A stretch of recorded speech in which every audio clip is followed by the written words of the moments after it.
Here's the moment everybody's waiting on. Alright, it's all finished. Everything's welded in.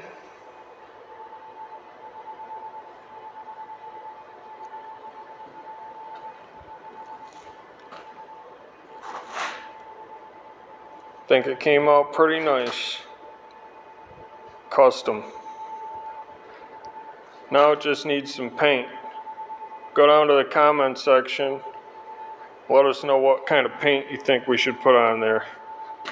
Rainbow colored for the driver who might like rainbows. I don't know. If you thought this was pretty cool, please hit the like button. And if you got an extra second, subscribe. Trying to grow this channel. It would really help out a lot. Thanks for watching. Hopefully you got the confidence to